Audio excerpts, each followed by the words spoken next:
Caring is our calling here on Net Talk Health Talk, and today we are taking a look back at the best and most informative episodes we've had this year. Now, when something new begins, one good thing to do is to declutter, both physically and mentally. Join us in finding out the benefits of doing some cleaning and decluttering for our physical and mental health. I'm Dr. Freddy Gomez, and welcome to Net Talk Health Talk on CNN Philippines.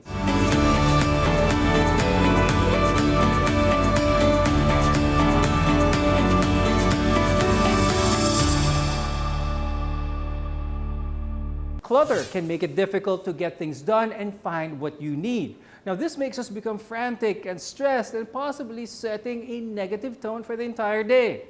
For this episode, clinical psychologist from AMAC Psychological Services, Ms. Alodia Mercado, and professional organizer Isa Reyes talk to us about the benefits of decluttering.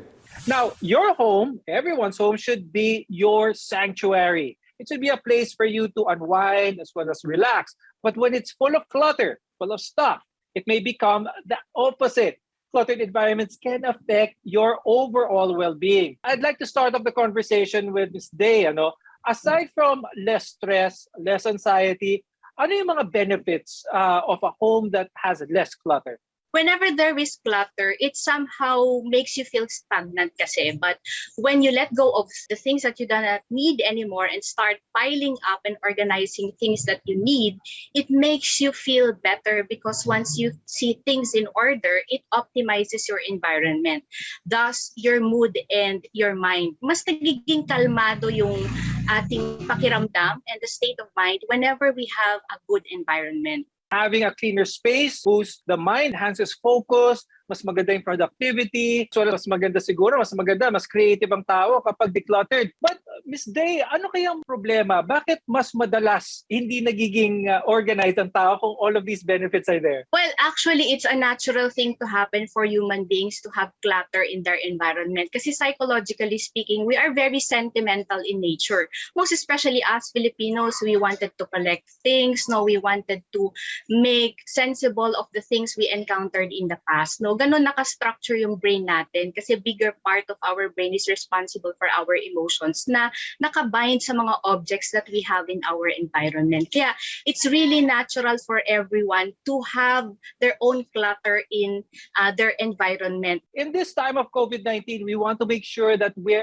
at our healthiest. All of us want to be healthy, of course. Not only should we exercise, fuel our bodies, we should also make sure that our space, that space that we are in, is neat and tidy. Now, Ms. Day, pag-usapan naman natin, aside from the psychological health, physical health. Meron bang physical health advantage ang isang lugar na less clutter? Actually, a lot of researchers had already proven that. So, isa sa mga benepisyo ng pagde-declutter physically or in terms of health is for us to rid off some allergens, so yung mga things that shouldn't be in our environment. So kapag mas mababa yung allergens natin, mas mababa yung stress level natin.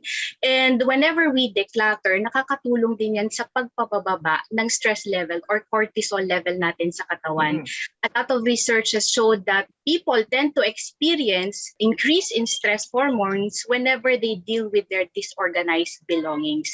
And when you often experience stress in a daily basis, it becomes chronic and it becomes different in terms of the structure of the brain. Kumbaga, nag-iiba ang structure of the brain whenever you are exposed to chronic stress. Kaya it makes you more stressed. So parang ang logic is these clutters can make you stressed. It can change the structure of the brain. And once it changed already, it makes you more stressed on a daily basis.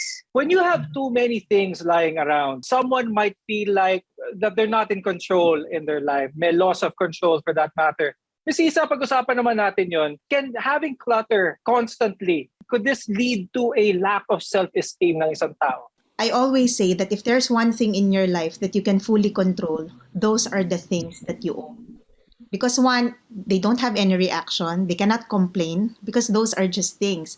But most often than not, like if clutter pile up, diba? Parang what happens is our things controls us. Parang ganun yung nangyayari. Like we don't want to go inside a particular room because I'm just going to be stressed out. Most often than not, it's our storage room that we don't want to go in. Diba? Na parang, I don't want to go in that. I will just feel, mag-hyperventilate lang ako sa loob niyan, right? And because instead of us being in control over that particular room or yung kalat natin, sila yung nagko-control sa atin pabalik. On that note, being an expert in organization, ano yung mga telltale signs? Ano yung mga red flags ng isang tao that may point to na they need to declutter? What happens is that parang yung mga tao sa paligid niya, yun kadalasan yung tumatawag sa akin, can you help my mom or can you help, para my husband because nag-hoard siya.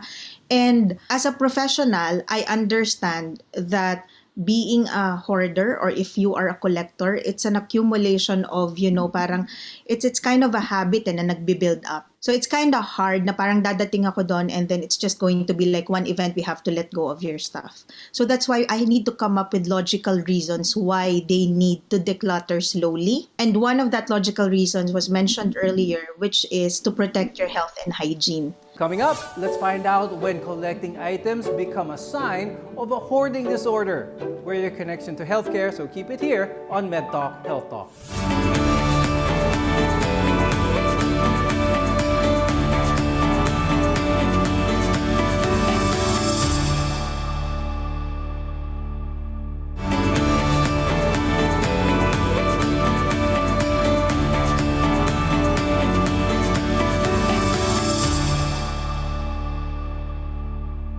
I'm Dr. Freddy Gomez, and do you have someone at home who has trouble getting rid of items they do not really need? These might be signs of a hoarding disorder. Physical clutter can become an obsession. We may sometimes find ourselves surrounded with stuff we can't get rid of because they have some form of sentimental value or possibly can become potentially useful in the future. Not everyone who has clutter at home has a hoarding disorder. I want everyone to understand that. But let's try and find out some of the red flags for this. Miss Day, pag-usapan natin yon. A lot of people may be able to relate to this. Tinatago yung kahon ng binili nilang appliance, probably feeling nila magagamit nila yung kahon later on or, things like that. But when is it now a problem of hoarding? The first is that we're going to consider is the impairment or dysfunction. Is the person already incapacitated to perform his or her duties at home because of excessive clutters in the environment? Since all of the things that a hoarder is really treasured, no, they often feel awful to let go of things regardless of its value. Kahit minsan wala nang silbi yung object, they still find satisfaction in keeping it. And I have heard a lot of members of the family of a person who is hoarding usually reads of things of a hoarder in their own absence at home. And it creates a tension dun sa hoarder because all of a sudden, pag uwi nila, wala na yung mga gamit nila.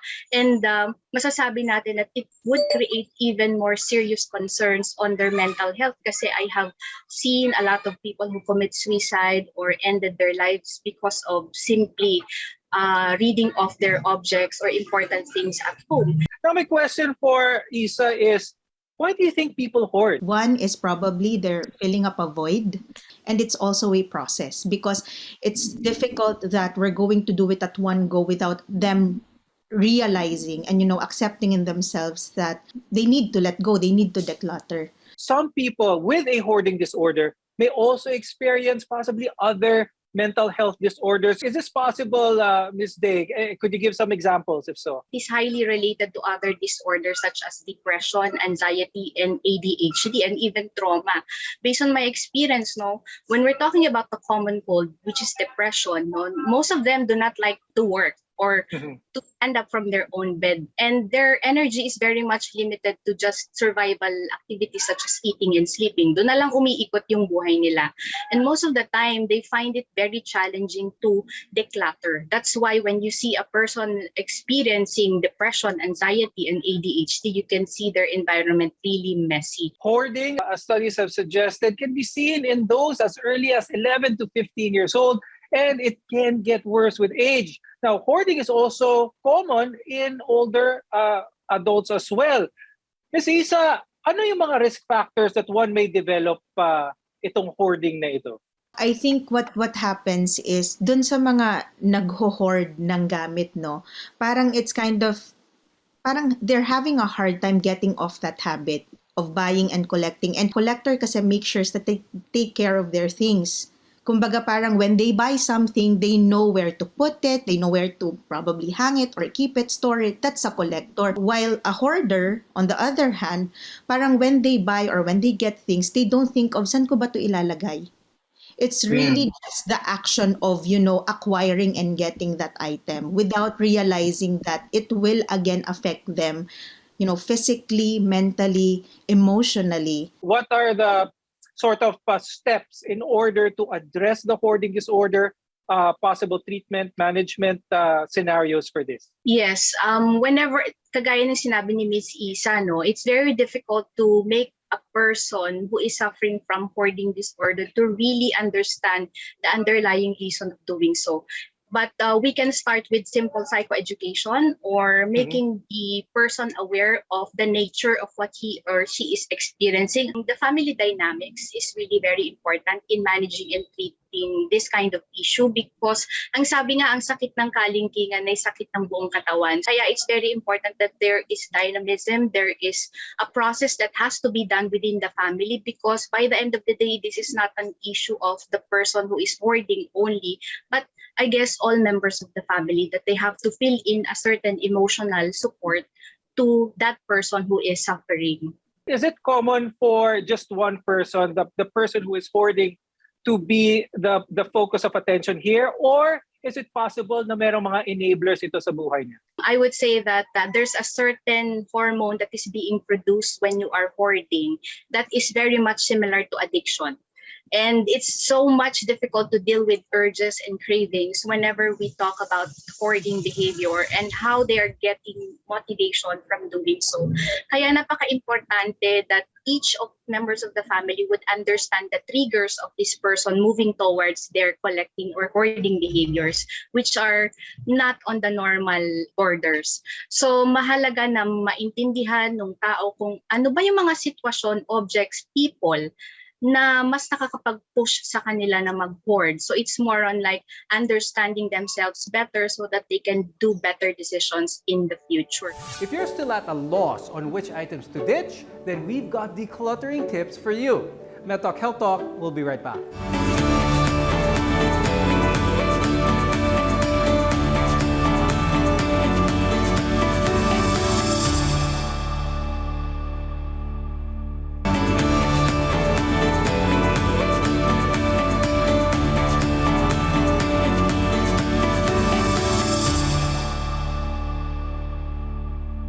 Welcome back to MedTalk Health Talk.